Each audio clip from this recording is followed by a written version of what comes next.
guys, my name is Crystal and welcome to my YouTube channel. Welcome old subscribers, welcome new. If you like my videos, please press that like button and please do subscribe. Alexa, what's the time please? It's 9:12 a.m. Right guys, so 4 o'clock this morning and I heard the notification bell go off on Plenty of Fish. The phone went off 4 in the morning, Plenty of Fish. This guy called George. I was led down. I didn't actually get up to look at the message because I don't bother. It's usually sexual and not something I want to hear. About 3/4 of an hour after that, I heard someone leave the flats. So the noise was enough to wake me up out of my sleep at 4 in the morning. About 5 o'clock I heard someone leave the flats because you can hear the door go. Last night I was wrapped up on the sofa with a fleece blanket with Max cuddled up with me, and I was watching Talking Pictures TV, and it was like a horror night, you know, with horror films. So I watched Sting in a 1985 film, the musician Sting. And I was watching The Bride, and Sting was playing the part of Dr. Frankenstein. And when Frankenstein springs to mind, you think of like a monster with a big head, a big forehead, black hair, and a really, really like troll's face, don't you?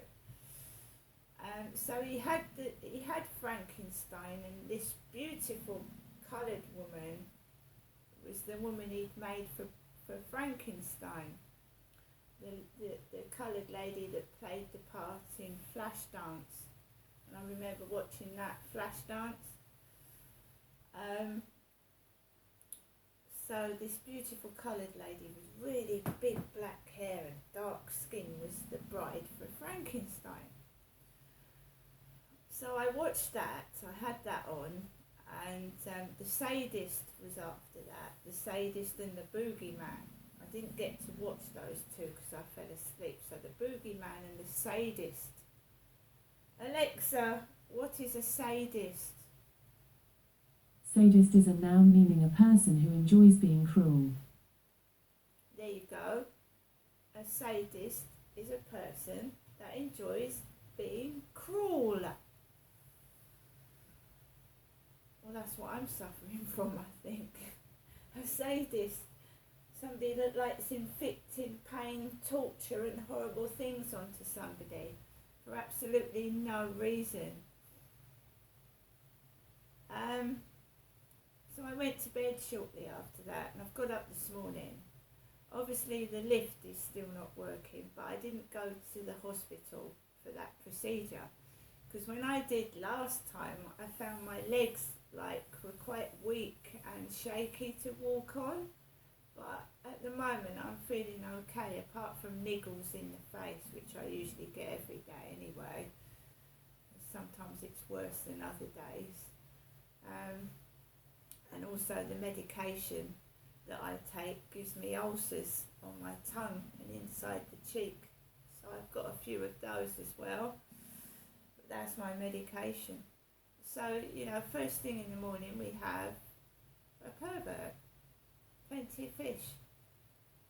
What knickers are you wearing? What colour are they? We had this nearly 20 years ago when the internet first started. I'm 54 now. I was 34 when this shit began. 34. Now I'm 20 years older and I'm still getting it. And I'm not a young woman now.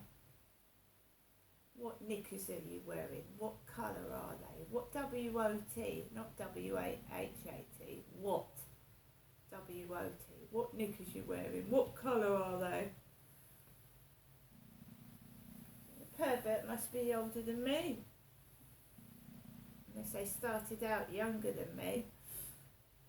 I've got no plans for today. My mum has sent me an answer phone message saying that she would like to see me Monday.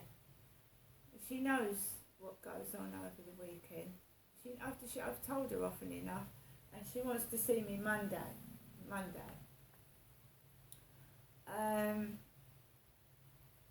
Mentally, I'm absolutely fine. I can deal with it mentally. Physically, yeah, I can get down the stairs at the moment, and you know, the lift being out of order is a bloody nuisance. But then you start to think, well, are we living in the real world? Because that would have been fixed by now, or is it actually being done on purpose? Making out, you know, do you know, when I looked out the window, when that ambulance was parked outside my block of flats, the amount of people that were walking past that ambulance, laughing and smiling, it was phenomenal. Absolutely phenomenal. And the ambulance wasn't here for me. It was for somebody in the opposite flats. Innes Apartments, the ambulance went to. And the block of flats that he parked outside yesterday was Foley Apartments. You see how they try and cover things up? They all try and cover up what they've been doing by pretending it's happened somewhere else to someone else. And that's what's been happening all my life since I was abused as a child. Covering up the abuser's crimes. And not letting me speak, and I will speak. I will speak. And I will keep on speaking until someone actually listens, believes me and helps. But they cover it up. They park their cars at different blocks of flats. They make out someone else isn't well. Right? And then you just disappear, you see. You just disappear. And I've heard other people's stories, and there is the main one, isn't there? Where you keep going to the police don't help, you've got evidence, nobody helps, and nobody listens, and you've got evidence, you've got photographs, you've got videos, you've got flipping written paperwork, and the police don't do fuck all. They don't listen, they don't care. Now it's someone high up that's stopping the police doing their duty, in my opinion. Somebody very high up that's just saying, go out to her address and act like monkey butts. Don't do anything, you know, make out you're a real police officer, take it all down on a W.H. Smith notebook. When you leave the flat, throw it in the bin and don't fucking do nothing. That's what they've been doing. And the so-called workers that came out to 9A Alexandra Road with their Tesco plastic bags, a professional worker. You sure you shouldn't have a little briefcase or a nice little posh handbag? Because they used to come out in their posh cars when I was walking everywhere, didn't they?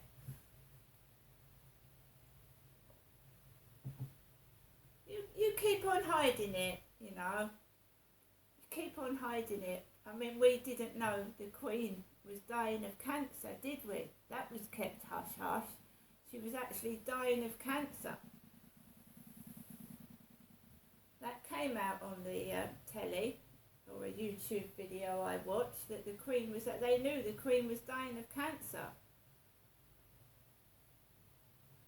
You see, they cover up, they don't tell.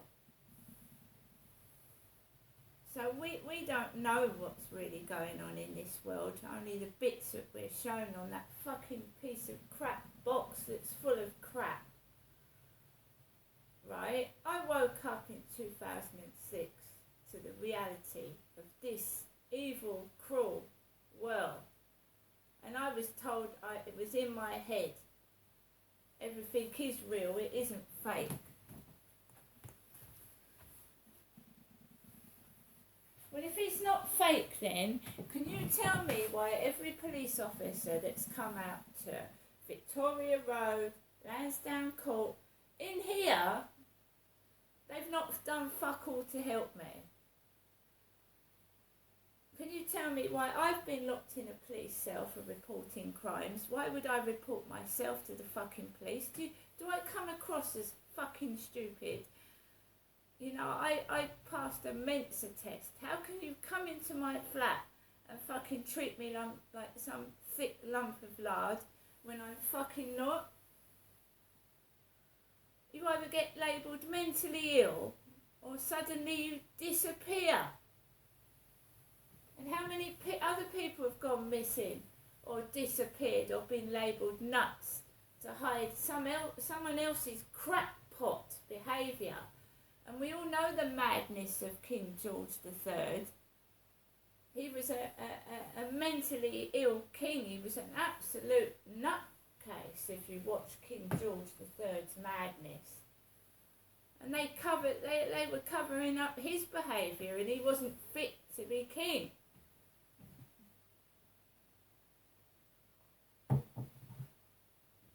You know, you need to stop the person doing it, not the victims. But they're scared, aren't they? They're scared. Whoever's doing it, they're scared of. Right? But there's victims out there that are too afraid to speak. There's victims that are going through it now and are not getting any help because they're too afraid to speak. No one should be abused by their father, their mother, a brother or sister, whatever. And you shouldn't have the fear of being able to have something done about it. Right? But this has been a cover-up since way before I was born. Way before. And we're in 2023 now, and I was born in 1968. So this is going back 60 years plus. So this person must be an old, clapped-out dung heap doing this to me. An old battered piece of rust. And I don't envy you when it does come out, because if you're still alive, you're going to go to prison, mate. See you later.